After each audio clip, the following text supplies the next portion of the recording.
Welcome back to the Tara Palmeri Show. We are day 2 of the shutdown. It is Thursday, and it's not just been a boon for Republicans because the Trump administration can now enact their DOJ 2.0 in the name of slashing government spending. That's right. The Office of Management Budget, the director, Russ Vought, is apparently fulfilling his dream since puberty, according to one senator from Utah, Mike Lee. But Russ Vought is getting the chance to go into government and hack away at federal jobs in the name of saving money over this shutdown. Who knows how long this will go because they can just use the shutdown as an excuse to continue to slim down the government, which in fairness is popular with a large majority of the public, but using a shutdown as a way to do this without getting, congressional support is pretty questionable at best. But at the same time, keeping the government closed also stalls the inevitable vote on whether to release the Epstein files. Because remember, Thomas Massie, Congressman, Republican, and Ro Khanna, a Democratic congressman, say they now have enough votes, enough signatures to force a vote on a bill that would compel the Department of Justice to release the Epstein files. There is a new congresswoman out of Arizona. She won a special election. I would say her name, but I will completely butcher it. But she's ready to sign that petition. And once she does, that bill will go on the House floor.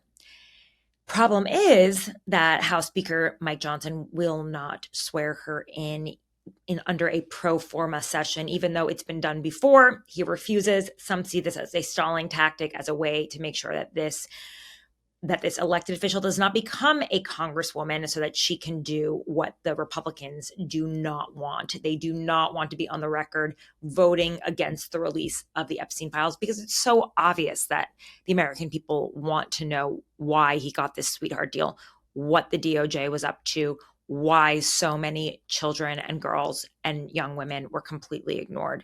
But, there's going to be a lot of pressure on the Republicans. I'll be covering this.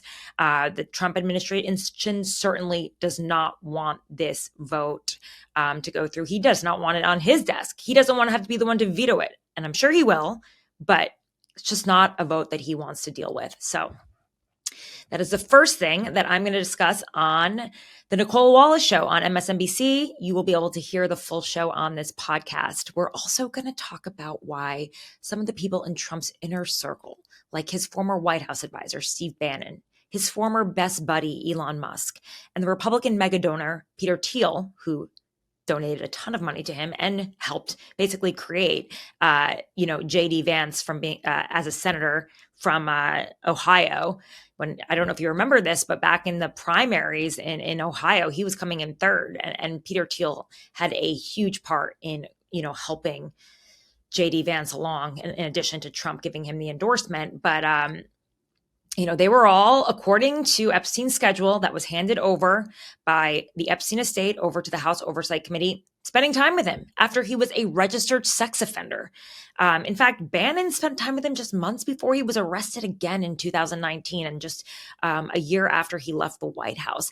I don't understand why these men think it's fine to spend time with a registered sex offender, with a man who assaulted young children, a man who assaulted the children of other people.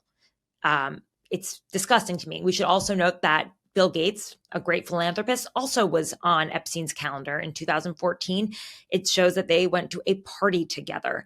I don't get it at all. But there is one person who says that he was disgusted by Jeffrey Epstein, and that was just from visiting his house just once, and that is the Commerce Secretary, Howard Lutnick. He said that he and his wife lived across the street from Jeffrey Epstein on the Upper East Side, that they went inside the townhouse, and they knew from going inside that townhouse that this man was depraved, that he was creepy, he was a freak, and he said that he never went back again, and if anything, it just reaffirmed what he believed, that Jeffrey Epstein was the greatest blackmailer ever. Okay. Now, I've been saying this all along. He just said the quiet part out loud, that Jeffrey Epstein was using KGB tactics. He was trying to create social embarrassment for very powerful men. By doing that, they were willing to give him their money. I mean, Leon Black, who was the head of Apollo, a hedge fund, he gave him $170 million for estate planning. Come on, Epstein was not some great estate planner or financier. Les Wexner, Jeffrey Epstein makes $200 million off the man who founded Victoria's Secret. Why? Why Jeffrey Epstein? Because Jeffrey Epstein was providing this bacchanal, basically. So, Howard Lutnick says this. He says the quiet part out loud.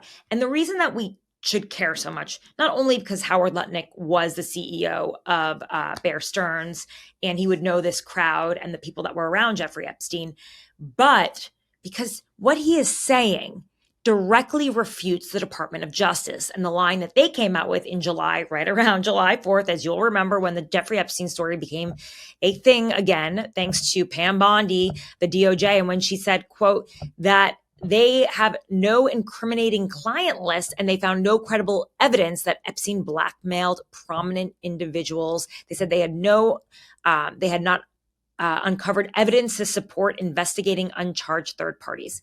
Clearly, what Howard Lutnick is saying is that there are third parties. So listen, having covered this story, one of the things that was very shocking to me was that, Virginia Giuffre says, this is on my podcast, Broken Jeffrey Epstein. You can listen to it. She said, you could not walk into this man's home and not know that there was something wrong with him. There were young girls all over the place. In fact, when the Palm Beach police raided his home, back, I think in 2005, what they found were pictures of naked girls all over the walls, almost like wallpaper. So I don't think you could spend any time with Jeffrey Epstein and not know what this man was about. After all, he had 1,000 victims. How could he have that much time? And that's according to the FBI, 1,000 victims. I didn't make that number up. That was their estimate. How could he have the time to, to assault 1,000 victims, sexually abuse them, and have this separate lifestyle at the same time that is somehow, acceptable to some of the most powerful people in the world? I think we all have to think about that one for a minute. And also, so many of these girls said that they were routinely abused by Jeffrey Epstein. And he said that he needed to be massaged 3 times a day. And by massage, that meant sexual assault. Okay. So if you're spending time with Jeffrey Epstein, there's a very good chance you're around him, a young girl, a massage, and maybe you are getting it yourself. All right.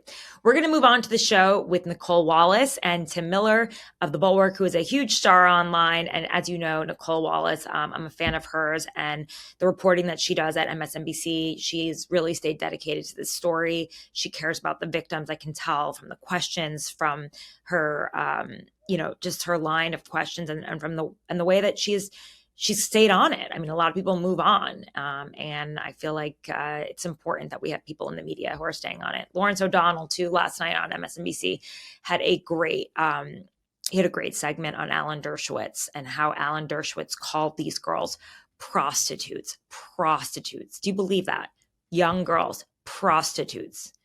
And that is how Epstein ended up getting the charge of procuring a minor for prostitution because of people like that. So yeah, it's really disgusting. All right, onward to the show.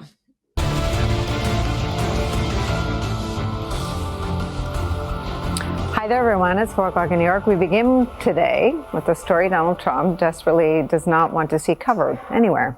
The one that makes you wonder whether the government shutdown is, at least in a teeny little tiny part, just a good reason to avoid an uncomfortable vote on this one subject, one that would result in the Epstein files being released. Without further ado, here is Donald Trump's Commerce Secretary, Mr. Howard Lutnick, talking about Donald Trump's former friend, the dead sex offender, Jeffrey Epstein. The guy's gross. Right with my wife. He's gross. The guy's gross. This was not, the deep nuance of Howard Lutnick. This guy's gross. Right. So how come Bill Gates and all these other people could hang around him and not see what you saw? Or did they see it and ignore it? Or no, they participated. Right. That's what his MO was, get a massage.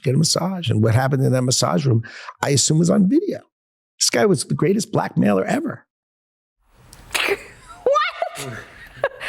What? He's so gross I brought my wife there? None of that makes sense. Team Trump's handling of the Epstein case undermined by one of their own is where we start today. Tara Palmeri's here. She writes the Red Letter on Substack. She's hosted 2 acclaimed podcast series on this topic called Broken, Jeffrey Epstein, and Power, the Maxwells. And here with me at the table for the hour, MSNBC political analyst, host of the Bulwark podcast, Tim Miller, joins us. Tara, I wish I could get to the point in my job and in my life where I can't be shocked by anything that these, yahoos say, but I was gobsmacked. I watched that Lutnick clip 5 times. First of all, he's so gross, and he's telling us how he brought his wife into the home of this gross guy. Yeah. And then he's talking about all the people that as if it's like a cabaret or something, right? Right. And I assume, quote, they traded videos? What?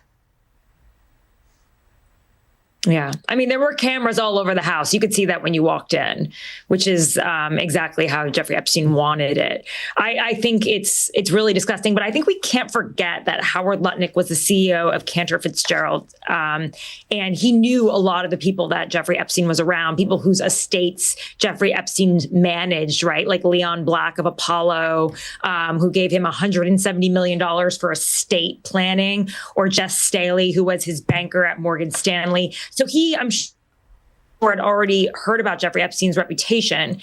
After all, it had been reported in many newspapers, including the New York Post, that he was a sex offender. And so even the fact that Howard Lutnick would go into his house is questionable at best, right? But I think he does raise something that's important, that you could not walk into Jeffrey Epstein's home and not realize that this was a depraved person, that, there was something wrong with him. In 2005, when the Palm Beach police raided his home, they found so many pictures of young girls all over his wall. It was like wallpaper. It was disgusting. And so I just find I think it's interesting that he is obviously contradicting the DOJ, but how does a person have 1,000 victims and have 3 massages a day and have a totally separate social life? I'm sorry, that just doesn't happen. So, Tara, what you're saying is Lutnick addresses all of this. I mean, and these are facts I didn't know about. Lutnick says we shared a wall. And he describes the daily massage ritual that he knew Epstein engaged in. Let me play this part of the interview. Yeah. His assistant on like a Saturday says, Mr. Epstein, your neighbor would like to invite you over for coffee. So my wife and I go next door. We walk the 7 steps, yes, right, to the next house for coffee. We share a wall. Right. So it's in New York City. So he invites us in. We have coffee in this, and he says, do you want a tour? We said, great. Interesting. He's got a really big house. Every room you went into? He's got, well, I'll tell you. So his house is like super big, really wide. And so he gives me a tour in the living room, big living room. And then across from it is double doors. I assume it's the dining room. Yeah. And he opens the doors, and there's a massage table in the middle of the room. Ooh. And candles all around and stuff. So I ask very insightful, cutting questions. I say to him, massage table in the middle of your house? How often do you have a massage? And he says, every day. And then he gets weirdly close to me. Ooh. And he says, and the right kind of massage. Ooh. Now my wife is standing here. So she looks at me and I look at her. And we say, I'm sorry, we have to go. Tara, I've interviewed now enough victims to believe this about this story. These women, many of them were girls. None of them were without intelligence, massive amounts of potential and integrity. Epstein would have preyed on them if they'd been any of those things. But they didn't necessarily have agency or the status that Jeffrey Epstein and the other men had. And to hear another millionaire or billionaire, whatever the heck Lutnick is, rich enough to share a wall with Jeffrey Epstein, describe a massage table in the middle of a dining room, and it's amazing how these folks live. The room was so big and in all the other big townhouses that are this wide, the dining room abuts the living room, but not this weirdo.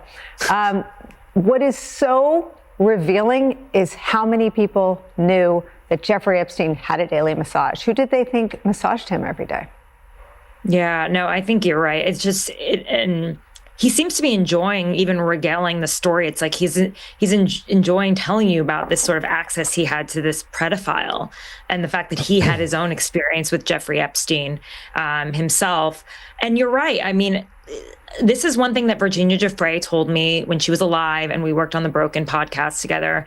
She said, you could not spend time with Jeffrey Epstein and not see young girls around him. You could not get the feeling that there was something off about a 50-year-old man spending time with girls as young as 14. And they are not his children. They are somebody else's children. Why does not ring alarm bells for him and his friends? Why does that not lead to a call to some sort of law enforcement? Why did it take so long for anything to happen? Because it was just, they were not seen as valuable. And I think that's a huge societal problem. I think it's both, it was the fact that they were young girls and that the fact that it was a class issue. It wasn't their daughters. He often picked girls from the other side of the intercoastal in Palm Beach. He trafficked girls into this world that they couldn't get out of. Some of them were young models. They were foreign. Their parents weren't around. They came from broken families. I mean, I could keep going, but it's so obvious that he chose really easy prey, and they were around some of the most powerful people in the world who could end this in a second, Nicolle. Like, they could end this in a second. They had the credibility too. They were leaders of banks, of institutions, they were leaders of universities, of science, foreign dignitaries, presidents. They could do something about it, and they chose not to. They chose instead to spend time with him, to continue. After 2008, after he was a registered sex offender, we saw Steve Bannon hanging out with him on the schedule. Elon Musk, TBD to the island on Bill Gates, a philanthropist, going to a party with him. Then there's Peter Thiel, a mega donor, GOP mega donor, having lunch with him at breakfast. Why? Why did they think this was a good idea? Tara, have you heard from any of your sources on this story or any of the victims that you covered for a long time about Lutnick's sort of mask-off moments? I think, it just reveals what they already know. And they're actually really excited for October 8th or 9th, whenever Ro Khanna and Massey have this press conference outside of the Capitol to try to get this bill, the discharge petition on this bill. It's a vote that'll be so difficult for Republicans to say no to. I mean, how can they vote against releasing the Epstein files?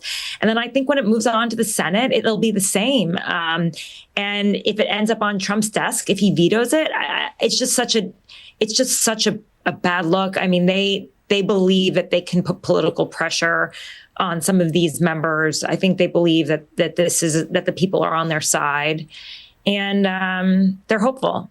They are hopeful. So we'll see. 90% of the people are on their side, so they have reason to be hopeful. I don't like to dangle any false hope in front of human beings who have already endured so much, but if the polls are to be trusted, it's a 96 issue, of which there are no other issues in this country right now.